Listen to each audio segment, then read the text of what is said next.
तुम्ही या गोरगरीब लोकांच्या करता लढता, परंतु त्याला न्याय देण्याच्या करता तुम्ही जर आमच्या बरोबर आला, आम्ही कधी भेदभाव करत नाही, आम्ही कधी उजवं डावं करत नाही, आम्ही कधी श्रीमंत गरीब अशा प्रकारे त्यामध्ये फरक करत नाही.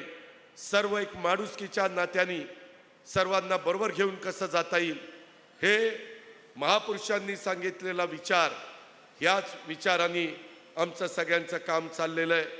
आणि त्याच्यामुळं तुम्ही आमच्याबरोबर या. त्यांच्या लढवय्या स्वभावामुळं त्यांना अनेकदा तुरुंगवास देखील भोगावा लागला.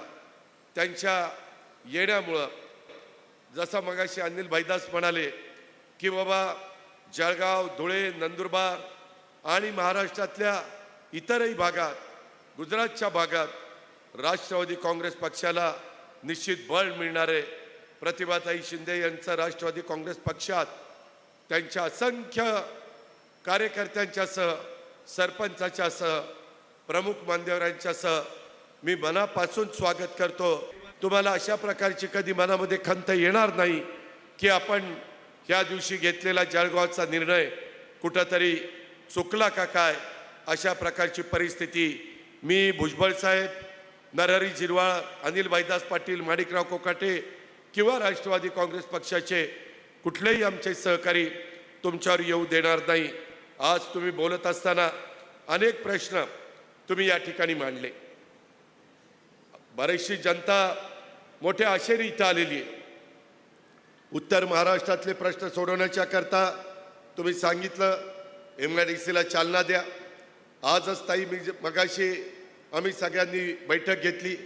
कलेक्टर, SP, मुख्य कार्यकारी अधिकारी, जिल्ह्यातला सर्व अधिकारी वर्ग, पालकमंत्री, इतर मंत्री, खासदार, आमदार सगळ्यांना घेऊन आम्ही बसलो होतो. अनिल भाईदास पाटील, माणिकराव कोकाटे देखील माझ्याबरोबर होते. आणि आम्ही ही चर्चा केली की बाबा ह्या भागातले, जिल्ह्यातले प्रश्न, गोरगरिबांना घरं मिळतात का, पंतप्रधान आवास योजना त्यांच्यापर्यंत पोचती का, त्यांना जर आपल्याला मदत करायची असेल तर गायरानाच्या जागेच्या बद्दलचा जो उल्लेख झाला किंवा वन जमिनीचे पट्ट्याच्या बद्दलचा उल्लेख झाला किंवा त्याच्या संदर्भामध्ये काही लोन मिळण्याच्या संदर्भातला जो काही प्रश्न निर्माण झाला, हे सगळ्या प्रश्नाची चर्चा